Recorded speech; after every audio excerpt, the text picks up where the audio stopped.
Hi, this is Rob. Welcome to Sober and Smiling, the next episode.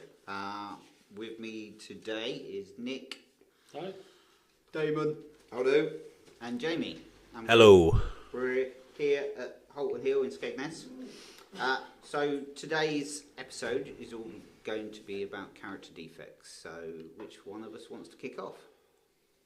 I'll let someone else go first this week. I went first last week, so... I'll start. Character defects. I remember when I first got sober and I had to really look back at my character defects. And to be honest, some of them I couldn't believe that I actually had, if I'm honest. You know, I knew some of the ones straight off the top about, like, I was incredibly selfish. There's no two ways about that. I was, people pleasing a lot, which I still do a little bit to a degree. If there's one that I've not been able to shake much, it's that one. I was, I don't know if you say anxiety was a character defect or something like that. Yeah, it can be. And I was just riddled with that at times. But also, like I said previously, the other one of mine was just sort of like almost reclusiveness. Like I didn't want to talk to people and that. I just wanted like my own company all the time, because that's what it was like when I was drinking. I just wanted to be on my own, because that's where all the addiction eventually will get you, and that is just on your own. That was probably the biggest ones. But other stuff was just like another one. I became very sort of, you could say, either lackadaisical or very apathetic. When things were going wrong, instead of actually doing something about it and solving the problem, I just sort of went back and said, it'll be what it'll be, and that. And instead of actually facing a problem head on and just sort of prayed it went away, which obviously it never did. Half the time the problem just got worse. I think what others? I can't think of any others off the top of my head. Some more might come to you. It's always a good place to start. Yeah. I listened to you. You said like selfish then, but then also people pleasing, and I'd like to think them two are like polar opposites. To be fair, because if you're selfish, you do a lot for yourself, but people pleasing is doing a lot for others. I think in the one sense, it's doing a lot for others to get something back. So yes, it can still be seen as selfish. Yeah, like you're selfish, doing what you want to do, and then you're selfish in your addiction. But then you kind of people please to make up for being selfish when you come back down to earth. Yeah. You feel like you've got to bend over backwards for people to kind of make up for what you've done. So you're kind of stuck in that cycle. But generally try and do that for your own ego, though, aren't you? Yeah. So yeah. When you people please, you're doing it for your own ego. You're not doing it for them, really. You're doing it for yourself to make yourself feel better at the end of it. Yeah. So like a pat on the back, I think, well, I'm not that bad because I've just helped somebody do that, but I've just been on a weekend bender. Where's the line between being a do-gooder and a people pleaser, though? Because I still like to. I can say no now. Do you know what I mean? And like you say, you don't have to explain why. If you don't want to do something, you don't want to do something. But at the same time, I'll still buy a homeless person a meal because that's the right thing to do if I can afford it at that point in time. It's but that's not to give me a pat on the back. That's not for my own ego. That's just a nice thing to do. That's not the kind of people pleasing I'm in. It's more when you're like bending over backwards for people, because if you kind of go in the extra mile to help people out that don't really want you up, and you've kind of offered to do stuff, and then you do things for them, and then you don't get anything back in return, then that makes you resentful towards that person. I'm doing all this for you and you're not doing anything for me, but you've kind of put yourself in that position because you're the one that's said you just kind of over fluctuate yourself and do things that you don't really want to do, but you kind of do it, and you half doing it to keep your head busy, because you don't want to be bored, and you're doing it for like a pat on the back, and you're doing it because you're not comfortable sat on your own, and it's something to kind of keep you busy, but then you get resentful towards them because you're doing everything for other people and you're not doing it for them. Yeah, I mean, I think I can definitely, that's definitely one of the breaking points in my marriage was I was doing everything, and I mean, I wanted a bit of appreciation. Of course I did, because I had hard days sometimes, and it would have been nice for me to get back and have stuff done for me. Yeah. And I would still do it anyway, because if I didn't do it, it wasn't going to get done. So, and sometimes I might have been doing it as a people pleaser, But that you hit the nail on the head there. You're doing it anyway because you know it's not going to get done. So how does that make you feel about the other person? You get resentful towards them. Yeah, of course I do. But yeah. So that's kind of what I mean. Yeah, I think my people pleasing was, I never thought I was really a people pleaser. I was more interested in myself and what I could gain from it. The way I people pleased, or I think I people pleased, is because the end result was, I wasn't interested in what I was giving somebody. I was interested in the end result, and the end result was it went my way. Yeah. So I would intervene and go and try to be nice to people, but it always had that end result that it went my way, So not your way. More my way. like control. Yeah. Oh, 100%. Which is a character defect. Yeah. Control. I mean, I used to control the shit out of everything. And Yeah. when I look back now, when the kids were younger, I used to have control over everything. And what I mean by that is, when the kids were at a certain age, we used to take them out for the day. I'd have controlled exactly where we're going, what we're doing, what pub we're going in, where we're having lunch, make sure it's got a pub in. I'd never want to go for breakfast. Exactly, because you know where the drink was. Yeah. I was controlling where I was going for a drink. Yeah. So I'd always come up with some bullshit excuse why we didn't want to do breakfast. So I could have an early lunch because there'd be a pub there, because there wouldn't be you couldn't get served alcohol in a cafe. And then we'd go somewhere in the afternoon that had like a play area in it. But it wouldn't be like going to like a kids' play area. It'd be going somewhere with a pub that's got a kids' play area inside. Yeah. So I was controlling everything. And if I didn't get my own way, or if something went tits up, I'd throw my toys out the pram. Yeah, but you'd make sure that when you were saying it to people, that it would sound like it was a great idea, and it was their idea. And I'm doing this all for you, love. And for the kids. But you're not, are you? It's quality. You're just doing it for yourself, because and as I 100%. say, it's like control. It's just that devious nature that every addict's got. We're all devious, and that's one of the biggest sort of like character defects out there. Really, we are devious. I don't know any addict. I've been in the rooms quite a while. I don't know any addict that's not devious. We all just like to control our own our own outcome, because we think about it, and that's what I did. My brain constantly thought, like Jamie said, it's like 24 hours in advance, or 12 hours in advance, or 2 hours in advance, just because I knew what I wanted to gain out of that day. You're always living in the future, which is no good for us, because if I didn't control it, yeah. I might not have got a drink there, or I might not have got a substance there, and I had to have that, so I had to make sure I controlled the environment, make sure I controlled the fucking day. It's just... I think it's still difficult to leave that behind, even in sobriety. I don't pencil in my time for a spliff, but I still like to wake up with a routine of, right, this is roughly what time I like to get this done, then I can do that, then I can do that. Rather than just getting up and being like, I can't be asked to do that, I'll just leave that. It's, to me, stuff still has to be done when I've set it out to be done, even if it's not of great importance. Yeah, but then that can turn like into another defect, which I've done before in the past, which is perfectionism. Yeah. Because then you obsess over things, and everything's got to be like right, and then you're over and you're setting unrealistic goals for yourself, which sets you up for a fail. So, for instance, years ago, when I kind of first come out of rehab, I used to say to myself, right, I'm going to get up at 6 o'clock in the morning, or 5:30.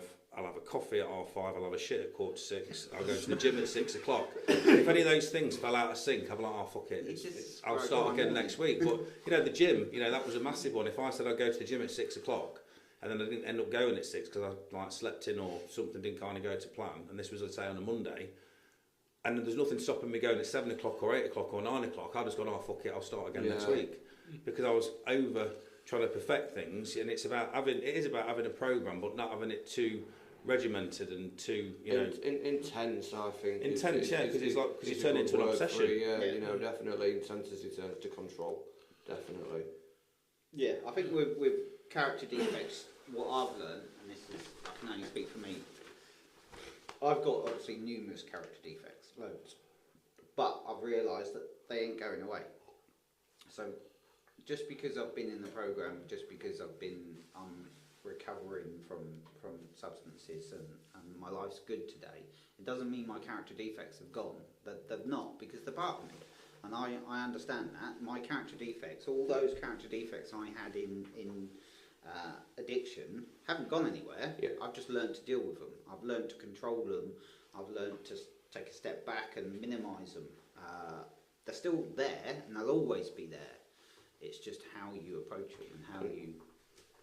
Yeah, I think that's a very difficult thing, because, you know, once you decide to leave addiction, you know, as hard as that is, and you think, right, you know, I'm going to be sober now, all these little flaws and character defects, they're just going to disappear because I'm not taking the drug or the alcohol anymore.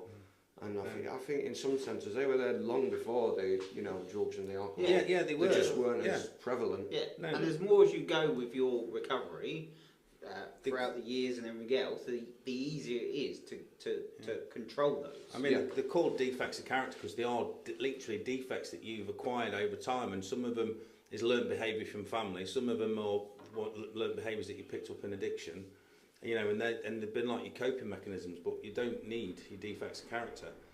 That's why they're called defects, and it's about kind of getting them done. And, you know, people pleasing, that was a massive one for me, in control, but the control's gone out of me massively. I just don't, you know, people pleasing, I don't care what people think of me anymore. But like I say, because I think it's because when I've been in rehab before and I've come out and been on my journey, I've either done it for other people, I've not really done it for myself, or I've kind of tried to buy everything to make everything look right on the outside, do you know what I mean? And it don't work. And so once you kind of get happy with yourself inside, you know, everything, I think that's where my defects character kind of started to knock off, when you're kind of comfortable with yourself. Yeah. Because you've not got anything to prove to anybody. I don't feel scared about anything anymore, you know, because fear's a massive, totally. massive one. I mean, you know, yeah. I mean, I used to, you know, that was like a massive one for me for, you know, for pressing that fuck it switch, scared of the what ifs all the time. Yeah, but again, fear breeds anxiety. that's like the future, isn't it? You know, Yeah. it's all future stuff, you know, and the past is depression, but you can't change the past. The future's anxiety, but you've got no control over the future. So you've only got now, you know, like today, and it's not, you know, and that's why you can't. That's why it's a day program, because it's. And when you look at it like that, it does help you take that control away. But I know you've got to have, you know, you have appointments booked in. You've kind of got to have a routine of what you're doing. But that's why I say you write it in your book of what you've got on that day, maybe the night before, as soon as you get up in the morning, because then you can stop thinking or obsessing about other things that you've got to do next week or the week after that or the week after that, because all that's important to do that day is those jobs that you said you're going to do. Yeah, and if you stick to them, you know, and then if other things crop up, which is like goes into that people pleasing, you know, it's. But I think you've got the people pleasing kind of quite wrong, because, you know, people pleasing, look, it says here, look, it says what it looks like, it's saying yes when you mean no, over-committing based on worth on other people's approval. But, you know, then underneath that, it's like the fear of rejection, fear of being abandoned, low self-worth. I don't know though, I mean, you know, yes, in the marriage you could say that everything I was doing was people pleasing, but then, you know, like I've already said, at the same time, if I didn't do it, it wasn't going to get done anyway. So in the one sense, you can say, well, you were doing it, people pleasing. And they say, well, I do it because I like the place I live to be clean. You know what I mean? And yes, it did build resentment to the other person, because they're sharing that space, they're messing up that space, and they're refusing to. Yeah, that's what I mean. So it builds resentment, but that's a massive defect of character as well. Resentment. You know, but that was one that kept me sick massively. That did. Because you could be pissed off with the world. If you always got an excuse to be pissed off with somebody about, it gives you an excuse to press that fuck it switch. Well, I just I've had a wanted bad her day to leave, mate. You know what I mean? I just wanted her to leave and mess up her own place. I think a defect character is, the way I look at it is, I'm always going to have defects character. My defects of character only become sort of like to the forefront and to the light into my recovery if I'm stressing about it. If I'm not stressing about it, it's not really a defect. Yeah. I'm controlling it then. If I'm going home and stressing because I haven't got up at 6 o'clock and I haven't gone to the gym and I haven't had a coffee first thing in the morning, that's then the defect character that I need to then try and sort out during the day. If I do all that and I don't get up at 6 and I'm not stressing, then I'm doing my program right. Yeah. It's only an issue if your head's going like the 200 miles an hour a day and you're thinking, you're stressing, oh fuck, I didn't do this, I didn't do that, I didn't do this. that's then an Yeah. issue. You're always going to have that, but it's how you deal with it. If you deal with it fine in recovery, then it's not really a defect, is it? Yeah. No. No, I mean, Rob said something there which kind of, you know, because you're saying, well, like, when do they go? But I've got a prime example of one that's gone for you, because when you first started to come and see me, self-pity was a massive defect character for you. You know, the world was against you. Like I say, what it says here about self-pity, what it looks like, feeling like the victim all the time. Why me? Mentally believing the world's against you. You know, what's underneath that? Exhaustion, hopelessness, past experiences and unfairness and trauma. I mean, But if you think when, definitely. yeah, but that's what I'm saying. But if you think when you go back, you know, 5 or 6 weeks ago, you was kind of right down there, and I know you've still got it a little bit, but you look at the improvement that you've made over the last 6 weeks, because that self-pity, mate, it's nowhere near where it was. No, You know, you used to come over here saying this has happened, that's happened, why me? But you don't, you know, you've not done that for weeks. nothing And happens that's like- anymore though. Yeah, but Because, there you you know go. what I mean? Well, It's there you like, go. I don't know, That's yeah, good. So that's good. Brilliant. She left. Yeah. but there you No, go. Well, that's it's- good. That's it's- good though, because you're not looking for stuff to feel self-pity Yeah, about, I so you mean- can get stuck back in that cycle of, you know, fucking hell, everything's shit. I may as well go back to what I was doing, because you're not looking for it. No, I mean, So those are like a massive show that how it improves yeah. over a short period of time. I mean, I could have been annoyed today. Everything's been an hour behind today because extra activities this morning. But that was no. But at the same time, it's like I chose to do that. That was my doing. It's like, right, I'll just do this later, that later, that later, and that later. And as long as I was done for 6 o'clock tonight, you know, to get here, it really weren't an issue. Do you know what I mean? It's. I think when you're stuck in addiction and you want everything to go the way that you know, You want a quick fix. It's Yeah. difficult. You want everything to- now. Oh, Yeah, and it's, but I mean, had I not managed to get something in today, I would have probably still been, you know, stressing about it in my head. So I'm going to have to do that tomorrow now, and I didn't really want to do But that tomorrow. you didn't know, did you, today? So that's progress. The progress you've just described during one day is immense. That's recovery there. You've already said you could have stressed, but you didn't. Yeah.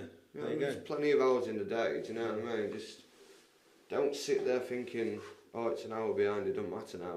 Like you said, you know. what I mean? Obsessing You over just, time and just, stuff. Just get up and Yeah. you know, just get up and do it. There's still time to do it. Because you're trying to make everything like perfectionism, because you're like military thinking, right, I've got to do this at a certain time, and you end up rushing about and you burn yourself out. But you don't need to rush about. No. There's no, because you think you've just got to get everything done and dusted like as fast as you can, but you don't. You've kind of looked at the day, what you've got on that day. You can do that then, and that then, and all the rest of the time is yours. And if it don't get done, is it really a massive issue? Probably not. You can do it tomorrow. No, But you get in your head that you've got to get everything done, that you know, because we set expectations too high all the time, and you know, you're just setting yourself up for a fail. Now, for me, another one which I've stopped doing now, when I was taking the dog a walk all the time, I had my watch on, and 10,000 steps is like a lot of steps to do in a day, but I had to do 15,000. You know, because I was trying to be that little bit better than I needed to be, and it stressed me out, because I'd get to like 9 o'clock at night, I want to go to bed, and I've done 14,200, and I couldn't go and get in bed. I'd run around the kitchen island to make me go to sleep, because I needed to hit 15,000, and I just thought it's fucking stupid. I'm putting it back down to 10 because it's like I say, it's how my head works. And although, you know, I've put the drink and the drugs down, I'm still got an addict brain. Yeah. And it's like, but you say you recognise things, don't you? When you're clean and sober, you recognise Well, these. that's what people don't understand. Yeah. And if anybody's at home listening to this, and if you're not an addict or you're listening for your partner or whatever, that's what people don't understand is how an addict's brain works. It's constantly 200 miles an hour. Yeah. And we know it because we live it every day.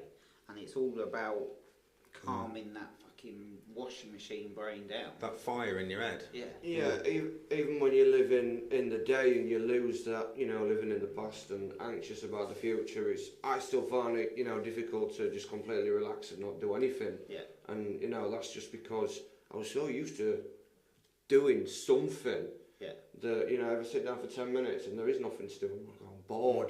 Do you know what I mean? Because you're uncomfortable sat in your own thoughts, and if you get that feeling that comes over you, you don't know what it is, because you've kind of pushed it down all your life, because you've kind of got it, you know, for maybe when you was a kid, it could be a number of different things, but you know that feeling comes up when you sit down and you're quiet, and you push it back down. Normally keeping yourself busy, taking drugs, drinking alcohol, it kind of takes it back down. So then you start keeping yourself busy with other stuff. But once you get comfortable in yourself and you kind of accept what's gone off and you're happy, you know, get happy with yourself, you know, it changes. Because I used to be like you, I didn't like to be on my own. I felt really needy. I always had to be with somebody, and I want to keep myself busy all the time. And now I love my own company. See, I never thought I would. You know, it's mad. If I know I can get a few hours on my own, it's like yes. And I'd have hated that last that's time. why recovery is so, and that's why we all bang on about how recovery is so wonderful. Because it is wonderful. You finally wake up and you can smell the fucking roses. You can look outside and it's a dawn morning and it's beautiful. We never had space in our heads for any of that. We never had space in our heads for quiet time. Yeah. We never had space in our heads just for us. We had space. We had nothing, did we? It was just No, like constant shit. Just shit. But Yeah. when it does shut I was down, thinking about, you know, it's fucking, it's amazing. And it's nice hearing the birds tweet, because you know I never Yeah, heard the birds tweet. Birds again, mate. Oh, I never used to hear them tweet because my head was that busy all the time. I didn't hear anything like that. The only time I ever remember it dawning on me is because I was stood around someone's kitchen island talking bullshit at 4 o'clock in the morning. Yeah. It used to fill me with anxiety. That time already. You know, I love hearing the birds now. You know, just walking around with the quiet head and hearing nature, because you just don't hear that shit when you're in addiction. A quiet head is just amazing. Yeah. It really is amazing to have a quiet head after 30 years of craziness. Yeah. and it is just fucking crazy. Yeah. It's just like, you wouldn't think that amount of information can go through your brain in 1 second. No. Because mine did. It's just like constant, like a barrage of just shit I had to do, shit I had to plan, stuff shit. like that. Yeah. And then someone's pissed you off and you're escalating in your head what you're going to do to that person, and this has happened, and then you're escalating that. Yeah. It's just, you know, and then that's why you got to take a drink or a drug. Just shut the noise down in your head. Yeah. Yeah, because there's no other way to quiet it down, and that's why I took drink and drugs, is to quiet my brain down. Yeah. Because it would send you mental. Yeah, it would. Yeah. And it really would. Yeah. That's why the mental health side is massive to recovery. Yeah. Because I'm trying to quieten all that shit down. But I don't want. It's just the noise in your head. Yeah. Yeah. Because like you say, because how I tell people now, it's like you and I've done it. I've self-medicated my whole life without even knowing, you know, why. Yeah. Because like I say, for me, if I take cocaine, for a lot of people, it'd make them jump around the room. It just make me quiet because it shut my head up. Exactly. Yeah. You know, it has an effect on me. And anyone that's listening that trying to relate to what I'm saying, it's imagine having 20 TV channels on in your head, all at different volumes, all on different channels, and just listening to a noise and never really knowing which one to tune into, which one to turn up or which one to turn down. Yeah. That's kind of what it's like, just like a background. Totally. Just a noise. It's not nice. No. But you know, when you do all this stuff that you do on a daily basis, it keeps all that noise quiet. It does, and it's yeah. I wouldn't swap it for all the money in the world. You know. I wouldn't, mate. No, not at all. And we don't think it. They all say life in recovery is the most wonderful thing in the world, and we all get up and we all sort of like dance about the frigging bedroom in the morning. It's rubbish. Recovery is just. It's about like a solace. It's just it's about appreciating the little things. Yeah, I was just about to say, just being thankful for the things that you've always had but you never noticed. Yeah.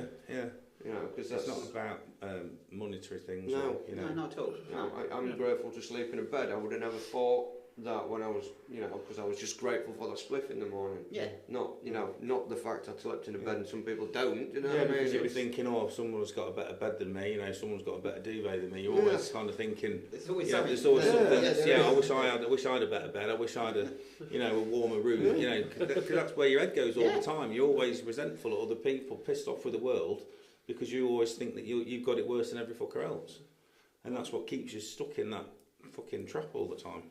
Yeah, I can obsess over anything, mate. Yeah, literally over anything, and I've done it, and that's why I say sort of like character defects, so like don't disappear entirely. So I can obsess if I go out there and I buy a T-shirt that's I like, I'll have to buy fucking every single colour. Or and a lot of recovering addicts do this, if I'm turning up the telly or something, it has to be an even number, it can't be an odd number. Yeah, Things like that. you know, in the car when you've got your two temperature controls. Yeah. Fucking hell, if one of those is out of sync, If my missus puts an odd number, that fucks they have to my be head. like the same numbers. Yeah. It's like, you know, like 19 or something like that, or 18. Yeah, I can't do it. And it's I like, literally and she can't do turns us up to like 25. I'm like, fuck's sake, I've got to turn mine up now. Or you turn it back down again. Yeah, but it's annoying though. I mean, I have my TV on number 8. For me, that's loud enough for me. Yeah. But if I can hear next door's telly, it annoys the shit out of me. Then I've got to turn it up just a couple. It's loud. It's you know, they've got theirs loud. I should just have mine loud. But I don't want to. It's like I don't like having it loud. What are you doing? Are you deaf It's round got there? to stay on number 8. Just stay on number 8. Yeah. Yeah. Go on, Nick, give us a takeaway on character defects. Takeaway? Yeah. Just an end takeaway to it. We've got about 5 minutes left, so. Final thought, you know, like, you know, yeah, so they're going to be there forever, mate, but it's, how do you cope with them still being there without having the, you know, the fix, so to speak? It's just, I've just found it's something you just kind of learn to not so much learn to live with, but as long as you can identify it, as soon as it sort of rears its head, then luckily, and just stop it there and that, then usually that's how I sort of go about a lot of mine. Yeah. Mine and that. Yeah. Well, like I say, because you say you notice them now, don't you? You notice when they crop up, and you think, and you can have a word with yourself, and you know, because normally you wouldn't know what was going off. I mean, one I didn't mention earlier, which is prolific amongst addicts, was a bad character of mine, lying. Jesus Christ! At one point, I would have lied on the turn of an app about anything, just to get people to leave me alone, or even just to say I wanted to go to the shop, get some booze or something. Oh, I'm off for a walk and that, just going to clear my head. I'd come out with the most ridiculous lies. I've always said that some of the stuff I come out with, you could have wrote some fantastic stand-up comedy with. Just the pure madness of it. I used to lie and trip myself up and know halfway through my lie Yeah. that it's fucking stupid. Like, nobody in the world would believe But what I'm saying. you've got to keep but you've going. got to carry You've on. got to carry it on. You can't stop. We're convinced. We believe it's bullshit I totally that much. believe it. Yeah. You know, it is believable to anybody else. Yeah, I'd have a fight over somebody just because I had to carry this fucking lie on. It's like mad. Yeah, it's, you know, one thing that they told me, and I had a massive argument in rehab because I said I don't lie. I said I just bend the truth. I tell little white lies, and I don't tell you the full truth. That's all. But it's not lying. Yeah. When they say, well, fucking course it is. I just couldn't get my head around it because I've done it. Well, but everyone bends the truth or says little white lies just for an easy life. And we're like, well, this is what we're fucking on about. Yeah. It's all that fucks your head up. And it took me so long to get my head around that because I thought, well, I don't really lie. It's totally amazing how much just the truth will fucking set you free. I know that sounds really gay and No, it's you're right. set you free. Absolutely. Because you've got nothing to hide anymore. No. It's such a nice place to be because everything I do is everyone knows what I'm doing now.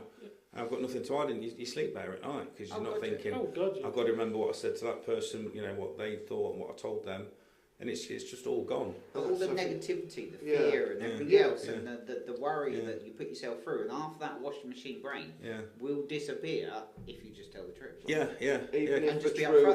truth, even if the truth will bring a bit of backlash, it's not the end of the world. No, do you it's know not, what I mean? because you can sleep at night. If Yeah. somebody's got an issue with what you're saying, that's not your issue. That's their issue. You go to bed and you sleep at night. If they've got an issue with it, then it's as long as you're telling the truth, you can go to sleep. Yeah, definitely. I've slept better, you know. I've slept loads better over the last few weeks, and godsend, honestly. And some conversations that you have, you know, to be upfront and truthful are awkward, and it does feel alien to do it at the start. But the more you do it, the more you actually prefer doing it, and you realise that you don't actually give a shit, and it takes the fear out of you. Yeah. Because you're worried about stuff that think, well, if I say that to them and tell them the truth, and they're going to think this and they're going to think that, and this is going to happen. But again, it's all in your head because none of that shit that you think about is going to happen anyway.